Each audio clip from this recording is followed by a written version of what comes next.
What is going on, everybody? It's Lazivo here, and I've been playing some Armored Kill, which is the new map pack that released this week on Battlefield 3, and I thought I'd give you my thoughts, impressions, whatever. So what you're looking at is some tank superiority gameplay on the map Alborz Mountains. So this is a new map, this is a new game type, and I guess we'll start there. The maps are awesome, they look cool.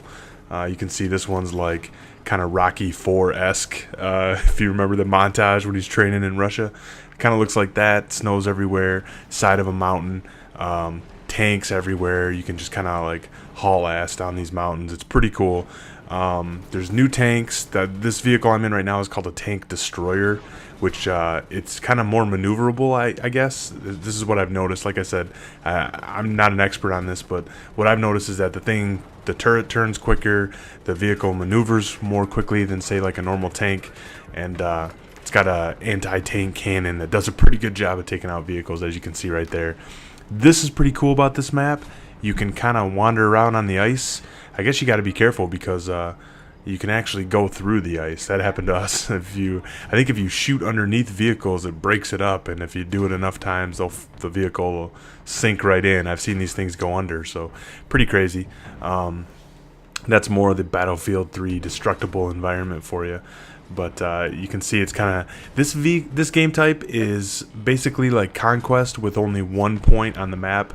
So I guess it's more like King of the Hill in other game modes, but lots of vehicles, lots of tanks. Actually, I don't think there's any other vehicles. I think it's just tanks, which makes sense since the game type's called Tank Superiority. But you can see, I don't know how many each team has. It's like 4 or 5.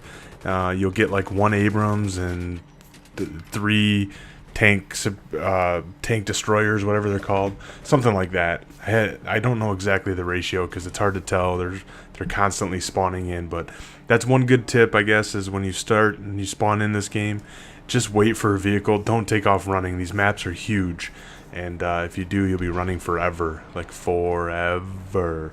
If you guys you guys saw the saying lot. But you can tell these maps are awesome. They look great. I guess that's typical for Battlefield. I just think Battlefield maps look amazing, and it gets kind of crazy. It gets kind of hectic. The one thing I will say about this game type is NASA One he sent out a tweet that made me laugh. But he's like, don't get Armored Kill, just get Twisted Metal or something like that. And it kind of feels like that. Everybody's running around in tanks, and it gets crazy. I'm on ice, I'm in a tank battle, it doesn't feel like a shooter anymore. It's just a different feel, which is neat because it adds like a whole new experience to the game. That's my take on it.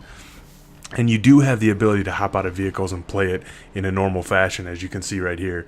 And I'm being hit by that tank. I can't see where he's at. I can't get a shot on him. So I hop out, and I'm my engineer class, and I'm going after this tank. And so I guess that brings us to what you should use as a class type. So in this particular game type, I just think engineer is without question the most dominant class. Now, if you're playing in a squad, if you're playing solo, by far take the engineer. You're probably going to want a javelin, but the small works too. Kind of depends on your personal preference there, but javelins are going to be effective, especially when everybody starts buying this. Right now, you can only get this on PS3 and Xbox and PC if you're a premium member. And you can see it. I don't know why it gave me a hit marker there. I thought it was behind that guy when I was knifing, but it gave me a hit marker. I don't know what that was about. But right now, you can only get this as a premium member on the 3 different consoles. And eventually, when everybody gets it, or when it becomes available to the general public, more people will buy it. The one thing to note is all these vehicles are sort of new, and when you get in them, you're not going to have your smoke. You're not going to have your your various secondary options for your weapons and things. It's going to be pretty basic. So when you get in, you might think like, hey, I had smoke for the tanks, why isn't it working? But it's because it's new vehicles. They're different, and they must be classified differently because it doesn't carry over. So I guess keep that in mind. Roll with your javelins, at least when you first get it. A lot of people don't even have smoke, so you can do a good job taking out vehicles. But by far, engineer is the class to use. You're dealing with all vehicles, so it makes sense. If you're rolling in a squad, I've kind of thought about this. If you had a squad of 4 people, here's what my suggestion would be, especially in tank superiority, that game type. You're going to want to run 1 recon guy, one support guy, and 2 engineers. The reason I say that is you're going to want the recon guy to run the SOFLAM and plant that so that he can spot all the vehicles for you. Obviously, the 2 engineers are going to have javelins. They're going to be launching those all day, every day. Support guy, his job is to drop the ammo rounds to make sure that the engineers have javelins to fill it up. Now, that is a great tactic if you're going to be one of the squads that's on foot.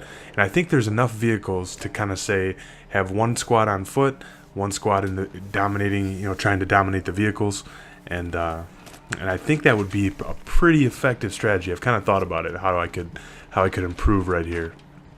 And you see I'm on a really good life right here. That's why I'm showing you guys this, by the way.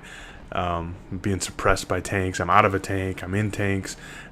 You'll see I'm repairing. I'm taking out vehicles. And I'm stuck. I'm stuck, as El Presidor would say. But I don't know what. Somehow the double jump worked. That was the old NES double jump, if you guys remember that. But so anyway, that's definitely what I was used for squad or class setups.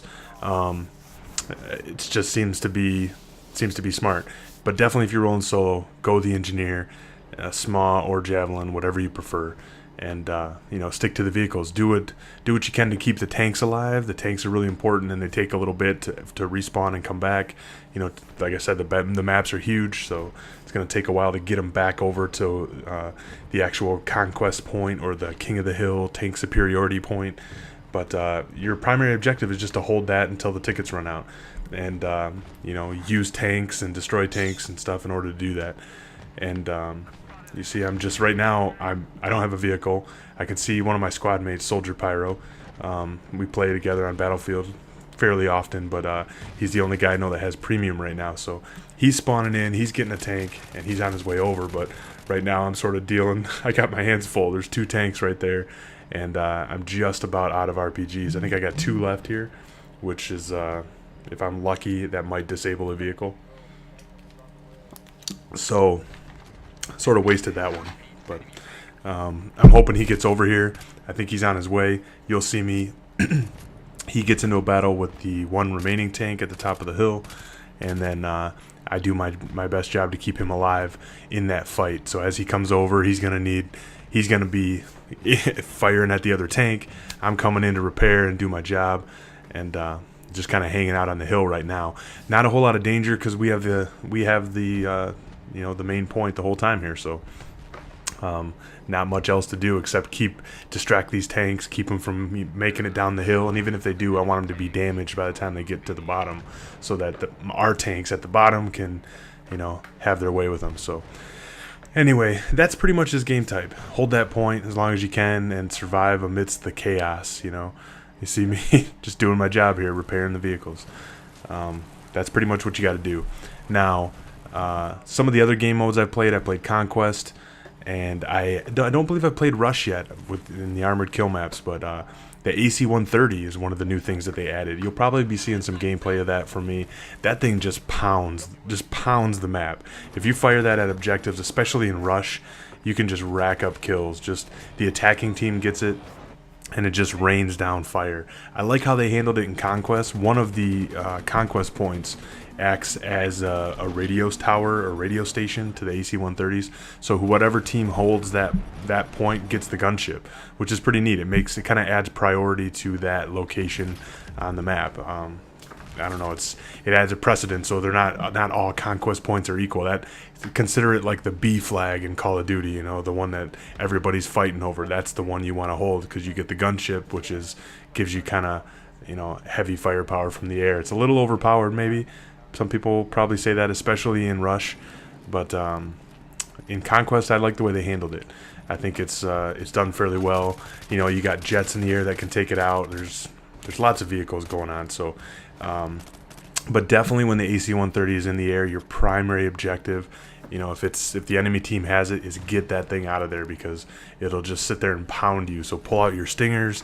Jets need to focus on it, unless they're almost going to die in a dogfight or something, but they need to focus every little bit of effort on there and try to get that AC-130 down. If you're in the AC-130, I did learn that you have to manually flare it.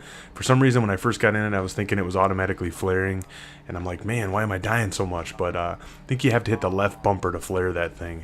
sends out some really cool like angel pattern flares. But anyway, that was it. I wanted to give you my first impressions. I am enjoying it. It's vehicle chaos. It's fun. It's crazy. Definitely check it out whenever you get the chance. That's it for now, guys. I'll keep you updated on my thoughts as I continue to play some more. So that's it for now. Talk to you later.